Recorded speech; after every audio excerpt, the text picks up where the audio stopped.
Get ready, start. महोदय, मैं आपके माध्यम से सरकार का ध्यान देश के पर्यटन की तरफ दिलाना चाहती हूँ। हमारे देश में बहुत सारे पर्यटक स्थल हैं जिनकी ओर कोई ध्यान नहीं दिया जाता।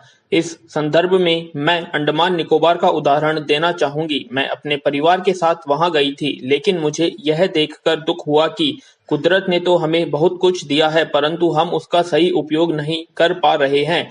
पोर्ट ब्लेयर के समुद्री तट पर कई तरह के खेल खेलने के लिए थे, परंतु वहां कुछ भी व्यवस्थित नहीं था। वहां शौचालय और महिलाओं को कपड़े बदलने के लिए भी जो स्थान बने थे वे पत्तियां लगाकर बनाए गए थे। वे सब टूटे फूटे और गंदे थे। फिर हम सरकारी फेरी के द्वारा पोर्ट ब्लेयर से हैवलॉक गए, जो एशिया का सबसे सुंदर और दूसरे नंबर का बीच है। जिस फेरी में हम वहां गए उसमें 6 एसी लगे थे, परंतु जब सब खराब थे उनमें से एक भी एसी काम नहीं कर रहा था और वहां बहुत ही बुरी हालत थी। वहां सफाई नाम की कोई चीज नहीं थी। वहां भी सरकार की तरफ से कोई खास व्यवस्था नहीं थी और उस स्थान को पर्यटन की दृष्टि से सुविधाजनक नहीं बनाया था। पूछने पर पता चला कि सरकार वहां पैसा भेजती है। मैं सरकार से पूछना चाहती हूं कि वह पैसा कहां जाता है। इन समुद्री तटों को थाईलैंड और अन्य देशों की तरह क्यों नहीं बनाया जाता, जिससे पर्यटकों को सुविधा हो। इससे लोग बार बार यहां आना पसंद करेंगे और देश को आमदनी भी ज्यादा होगी। विराम। आज भी इस देश में 37 मिलियन लोगों को रोजगार मात्र है। यदि हम अपने देश में पर्यटन को ठीक कर लें तो हम वहां पहुंचने की स्थिति में हैं, लेकिन इसे हम ठीक कैसे करेंगे? एक रिपोर्ट आती है विश्व स्वास्थ्य संगठन की। दिल्ली दुनिया की सबसे प्रदूषित जगह है। हम टूरिस्टों को कैसे बुलाएंगे?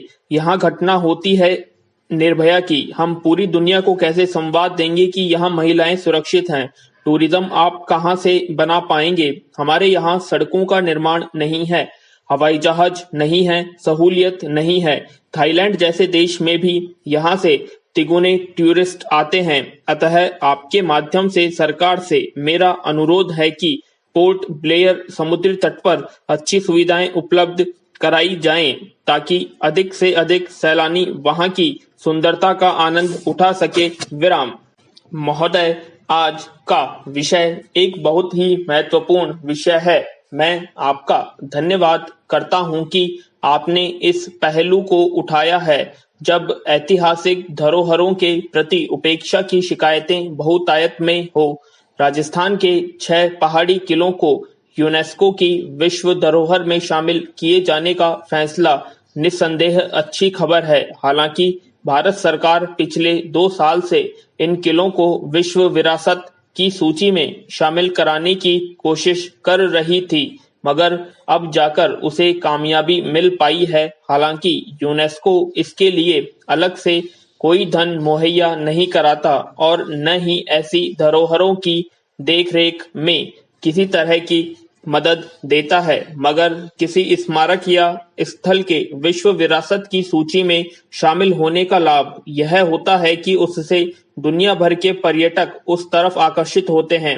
वैसे भी भारतीय इतिहास में राजस्थान के राजपूत शासकों के शौर्य, सुरुचि और भावना निर्माण आदि में अभिनव प्रयोगों के ढेर साक्ष्य होने के चलते वहां विदेशी सैलानी खूब आते हैं। इन स्थानों की साज संभाल और सैलानियों के लिए सुविधाओं में बेहतरी की उम्मीद भी की जा सकती है। फिलहाल इन 6 किलों में से 4 की देखरेख भारतीय पुरातत्व सर्वेक्षण विभाग करता है और 2 की राजस्थान सरकार। इस फैसले से उनका मनोबल बढ़ा होगा। अभी तक भारत के केवल 29 स्मारक विश्व विरासत की सूची में शामिल हैं, जिनमें से 23 सांस्कृतिक श्रेणी में हैं और 6 प्राकृतिक विरासत की श्रेणी में। ताजा उपलब्धि से उत्साहित सांस्कृतिक मंत्रालय का कहना है कि वह हिमाचल के प्राकृतिक पार्क और असम के द्वीप को भी इस सूची में शामिल कराने की कोशिश करेगा।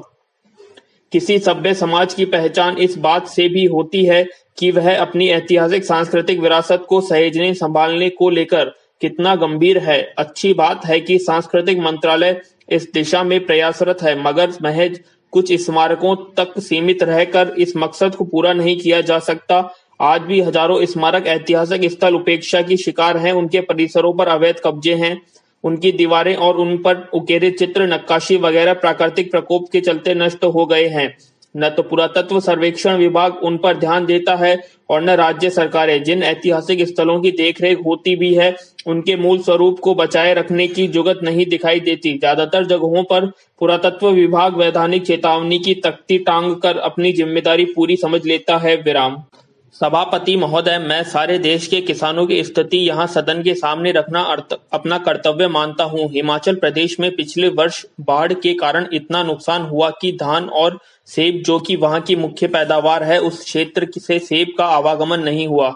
10 लाख से लेकर 12 लाख तक सेब की पेटी हर वर्ष वहां से निकलती थी, उसका आवागमन नहीं हुआ और वह वहां पर पड़ा पड़ा सड़ गया। इस संबंध में बार बार सरकार का ध्यान आकर्षित किया गया, लेकिन यह सरकार कोई रास्ता नहीं निकाल पाई। पिछले दिनों हमने और कई माननीय सदस्यों ने पंजाब, हरियाणा, उत्तर प्रदेश, आंध्र प्रदेश, उड़ीसा आदि इन सारे राज्यों के बारे में यहाँ चर्चा की थी कि भारतीय खाद्य निगम उनकी फसल को खरीद नहीं रहा तथा उसने वहां कोई केंद्र नहीं खोले। जब उनकी खरीद नहीं हुई तब किसान मजबूर होकर उन्हें अपने औने पौने दामों में बड़े व्यापारी को बेचने के लिए मजबूर हो गए। उनकी धान और अन्य फसलों की लागत भी नहीं निकल पाई। नतीजा यह हुआ कि उनकी रीढ़ की हड्डी टूट गई, उसकी कमर टूट गई। राजस्थान और खासकर मध्य प्रदेश, क्योंकि आप मध्य प्रदेश के बारे में पूछ रहे थे, वहां सोयाबीन की सर्वाधिक पैदावार होती है। विराम। कुछ हिस्से महाराष्ट्र और राजस्थान के भी है जहां सोयाबीन की फसल पैदा होती है। इस सरकार के आने से खाद्य तेलों के आयात के ऊपर 30 से 40% तक आयात शुल्क होता था, लेकिन आज वह घटकर 10% कर दिया गया। हमारे देश का जो तिलहन किसान है वह टूट गया।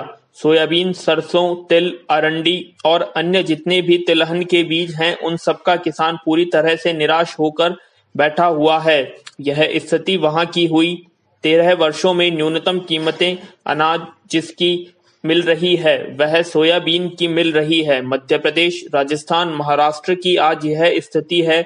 यही कारण है कि आज किसान आत्महत्या करने पर उतारू है। पैरा केरल, कर्नाटक, तमिलनाडु आदि दक्षिण भारत के राज्यों में नारियल, कॉफी, रबड़, सुपारी और चाय की काफी मात्रा में पैदा होती है। आयात शुल्क में भारी कमी होने की वजह से बाहर के देशों से सस्ते दामों पर फसल यहां आने लगी। विराम।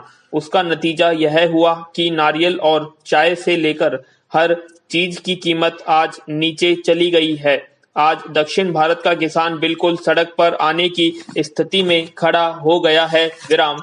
महोदय, मेरा माननीय सदस्यों से कहना है कि शून्यकाल में जो विषय आप उठाते हैं उस विषय में केवल एक प्रश्न का समावेश होना चाहिए। यह नहीं होना चाहिए कि आप शून्यकाल में एक विषय से कई विषयों का जब समावेश करते हैं तो आपका वह विषय छूट भी जाता है। इसलिए मैं अनुरोध करूंगा कि जिस पर आपका ध्यान है, शून्यकाल के लिए जो विषय आपने दिया है उसी को उठाएं। विराम। पैरा।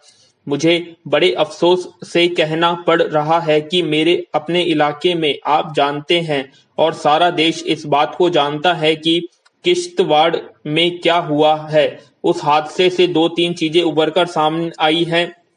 लोगों का जो हाल है, मैं आपको एक उदाहरण बताना चाहता हूँ। एक विधवा औरत है और उसका एक बच्चा है। वे दोनों दुकान चलाते हैं। उनकी 80 से 90 लाख तक की दुकान है। मैं कहना चाहता हूँ कि 80-90 लाख की दुकानें जलाकर राख कर दी गई, जिससे काफी नुकसान हुआ। मेरा निवेदन पहले दिन से ही रहा है कि मेहरबानी करके इसकी जांच सीबीआई से करवाएं। मैं आपको सच बता रहा हूँ, इस जगह पर यह हादसा 1993 से लेकर 2013 तक लगातार उनको जलाकर रखा किया जाता है। विराम। मेरा आपसे कहने का मकसद है, क्योंकि आप बड़े संजीदा हैं, समझते हैं, इसलिए मैं आपको बता रहा हूँ। मेरी विनती है कि यह जो किश्तवाड़ा का मामला है आइंदा न हो, ताकि पीछे जो लुका छिपी चल रही है वह रुक जाए। मैं कहना चाहता हूँ कि राज्य बच जाए। मेरी जनाब से विनती है कि इसकी जांच और जो हानि हुई है उसकी भरपाई की जाए। 2 लाख रुपया, 5 लाख रुपया देने से काम नहीं चलेगा। इसके लोग जिम्मेवार नहीं हैं। जिनकी दुकानें हैं वे जिम्मेवार नहीं हैं। हाँ, मेरी सरकार हो या आपकी सरकार हो, इसके लिए सरकार जिम्मेवार है, क्योंकि उनको बचाना सरकार की उनके असल पैसे देने पड़ेंगे। अब मैं अपनी बात समाप्त करूंगा, क्योंकि बहुत सच्ची बातें लोगों को पसंद नहीं आती, उन्हें बहुत खराब लगता है और उसके बाद जिन्हें जेल के पीछे होना चाहिए था, कटघरे में होना चाहिए, वे सीना चौड़ा करके इस देश में प्रचार करते हैं। अगर उनमें थोड़ी सी भी शर्म होती तो वे हमारे सामने आने से झिझकते।